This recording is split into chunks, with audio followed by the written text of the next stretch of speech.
10 million pesos. Yun ang ibibigay na reward ni Governor John Vic Remulla kung sino ang makakapagpatunay na yung pamilya niya, pamilya Remulla, ay involved sa POGO operations dito sa Pilipinas. Ngayon, nagumpisa to dahil alam naman ng lahat na yung dating pagmamayari nilang Island Cove sa may Kawit, Cavite ay ngayon meron ng POGO doon. Yung tinatawag nga nilang POGO Island.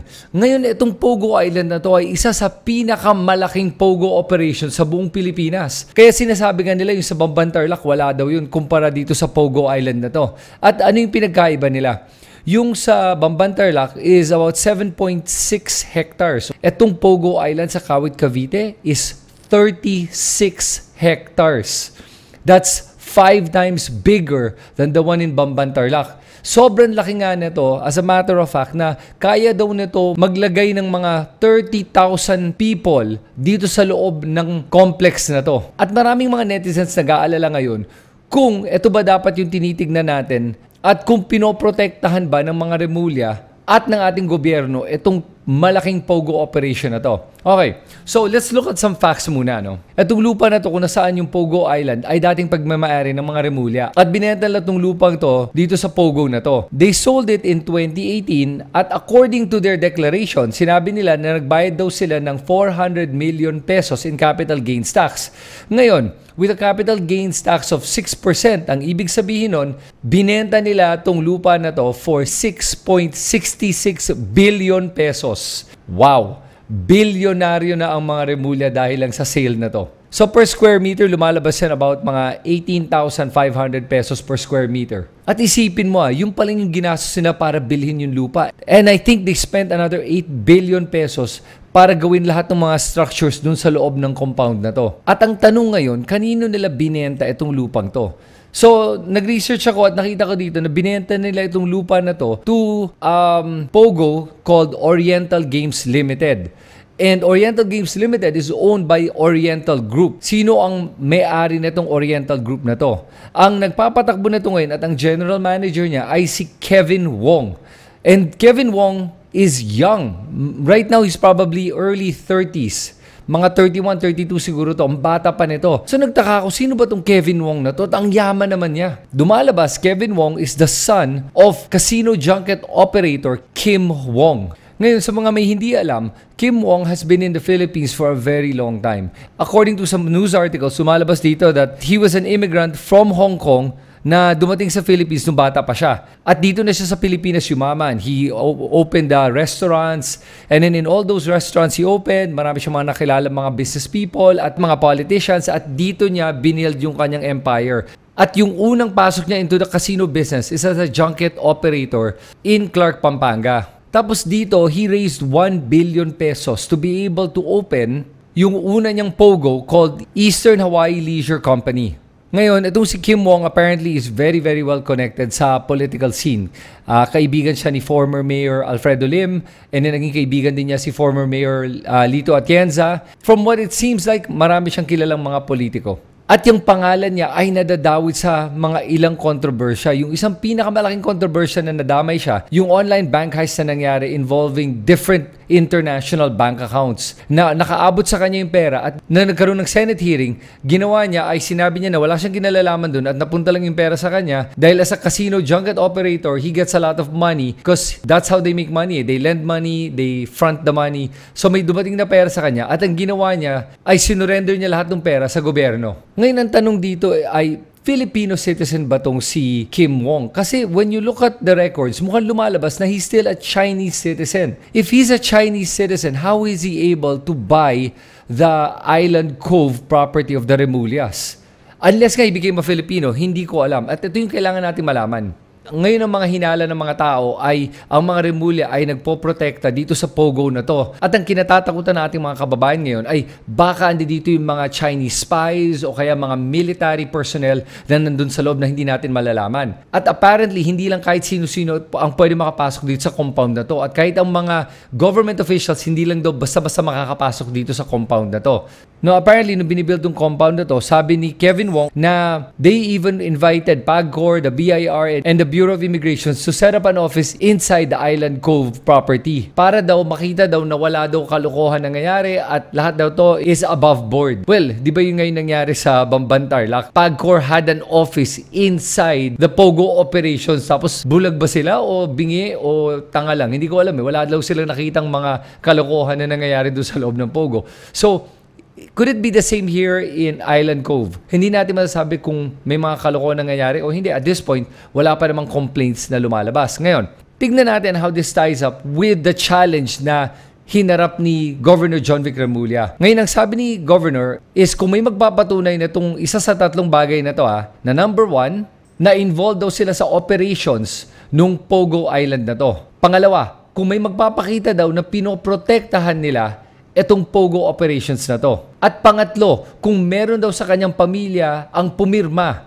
ng mga lisensya para makapag-operate itong POGO Island na to. So, tignan nga natin on all those 3 points. On the first point, kung involved ba sila sa operations, ako I don't think so. But we don't know. But based on what I've seen and heard so far, mukhang hindi naman sila involved. Mukhang binenta lang nila yung lupa. Kumita na sila ng 6 billion pesos. Kailangan ba talaga nila maging involved? Parang hindi. So, we don't know. Unless may bagong lumabas sa ebidensya to prove otherwise, sa ngayon, I don't think they're involved. Yung pangalawang hamon naman ni Governor John Vic Remulla ay kung may nagpoprotekta ba sa kanilang pamilya sa mga POGO. Okay.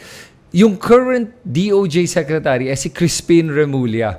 At kung naalala nyo, noong July 2023, last year, in-order niya yung NBI to stop all investigations on POGOs. At ang rason na binigay niya ay may mga extortion activities daw ginagawa yung mga ibang NBI personnel. Medyo weird lang yun para sa akin na ginawa niya yun. Kasi mukhang may iba pang intention siya at hindi lang yung sinasabi niya. Pero a few months later in September, ni-revive niya ulit yung mga investigations against POGO operations. So sa ngayon, tuloy-tuloy na ang investigasyon laban sa mga POGOs. Pero ito yung interesting dito, na kahit na nag-umpisa na ulit yung operations to investigate mga illegal and criminal activities of POGOs, parang wala pa akong nababalita ang nahuhuli. Ang nangyari sa Bamban Tarlac ay nahuli yon ng PAOC, the Presidential Anti-Organized Crime Commission, hindi NBI. So yung pagdeklara ni Secretary Crispin Remulla na binalik na niya operations ng NBI to investigate POGOs, is that just PR o talaga bang may nangyayari ba doon sa investigasyon na yun? O walang ginagawa na criminal activities sa mga POGOs na to? Hindi natin alam eh. Nakakapagduda lang na ito na yung DOJ Secretary at wala silang nakikitang mali sa ginagawa ng mga POGOs. At hindi lang yun, idagdag mo yung sinabi niya dati na kaya ayaw din daw niyang imbestigahan yung mga POGO kasi sila lang naman daw yung nagkikidnapping at gumagawa ng mga kalokohan at wala naman daw nadadamay ng mga Pilipino. At nag-aareglo lang din naman daw sila. Which is such a poor excuse to stop the operations, diba? Criminal activity is criminal activity. If it's happening in the Philippines, kailangan gawa ng paraan ng DOJ na matigil to. Ngayon yung pangatlong hamon naman, na kung meron daw sa kanilang pamilya Remulla, ang nagbigay ng lisensya sa mga POGOs na to. Oriental Group na lisensya ay nakuha noong 2020. Ngayon, sa mga may hindi alam, yung isang Remulla na si Gilbert Remulla ay ngayon PAGCOR Board of Directors.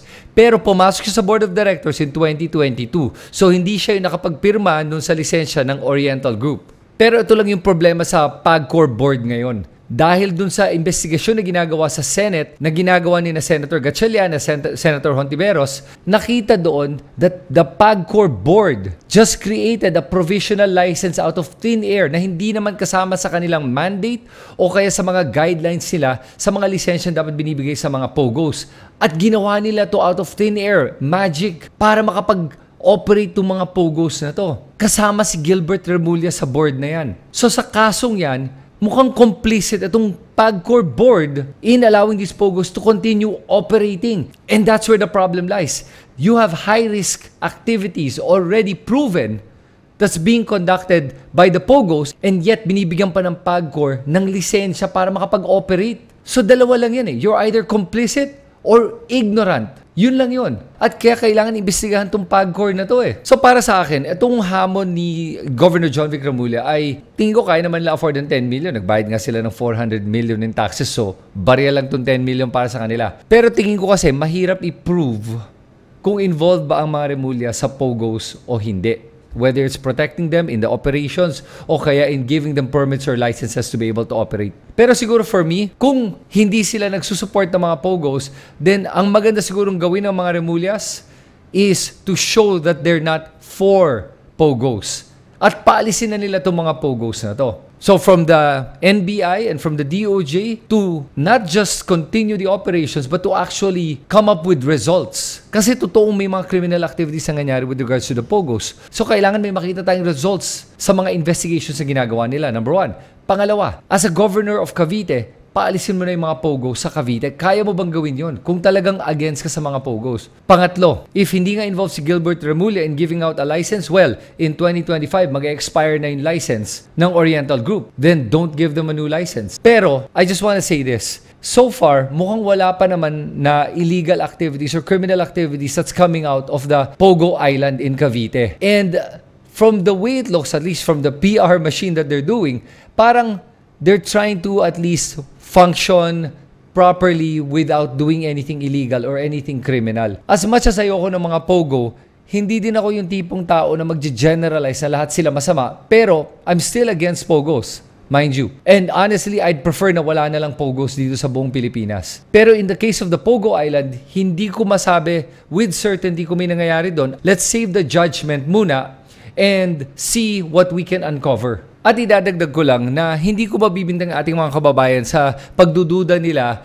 sa Pogo Island dito sa Cavite. Kasi parang familiar na tong modus operandi na to eh. Think about it. Landowner sells the land to a Pogo operator. After selling the land to a Pogo operator, suddenly the family members become part of the government. One as a DOJ secretary, Crispin Remulla, and the other one as a PAGCOR board member, Gilbert Remulla. Sounds familiar? Kasi yun lang yung nangyari sa Bamban Tarlac eh. Landowner, in this case Alice Guo, sells her property to Baofu Compound which housed Pogo operations, and then a year or two later, she becomes mayor. Di ba nakakaduda yun? Sabihin na nga natin wala pa silang ginagawa to protect the Pogos. Pero the fact na yung DOJ secretary natin na si Crispin Remulla ay urong-sulong sa pag-imbestiga nila sa mga Pogos at ngayon bigla na lang naging PAGCOR director si Gilbert Remulla, kahit na sabihin mo wala silang ginagawang mali o kaya hindi na pinoprotektahan itong mga POGOs, at the very least, may conflict of interest yan. O kaya sana konting delikadesa na lang. At isa pang issue ko with POGOs is this. Karamihan na hinahire nila ng mga employees ay mga dayuhan and majority are from China. Alam mo kung sinabi mo sa akin that POGOs are hiring 100% Filipinos, okay pa sana eh. Pero hindi eh. They're hiring 20,000 Chinese dito sa Pogo Island na to.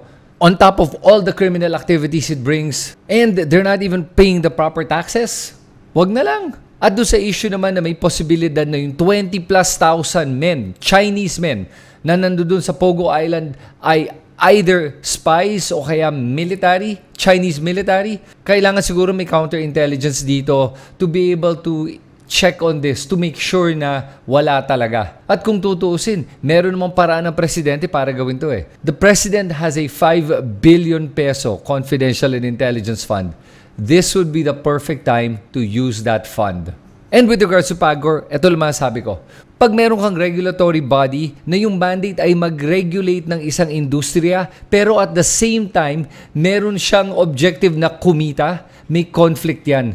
Kasi ngayon, tinitimbang na nila yung regulation versus yung kita nila. So, ang tinatanong nila sa sarili nila ngayon is, ano mas importante? Yung kita nila o kaya yung seguridad ng ating bansa? At para sa akin, ang isang regulatory board ay hindi pwedeng magkaroon ng mga ganitong conflicting objectives. Dahil walang presyo ang makapagpapalit sa seguridad ng ating bansa. Kayo, ano tingin nyo? Agree ba kayo sa sinabi ko o disagree? Baka may alam kayo na hindi ko alam regarding this Pogo Island. Kung meron kayong mga komento o mga bagong impormasyon o iba't ibang mga opinion, write it in the comment section. I'd love to hear from all of you para tayong lahat ay mas marami pang matutunan dito sa issue na to at lalo pa tayong maging mas aware at mabawasan yung mga mangmang sa ating bansa. Ito si Kristan. Salamat at magkita tayo muli sa aking susunod na video.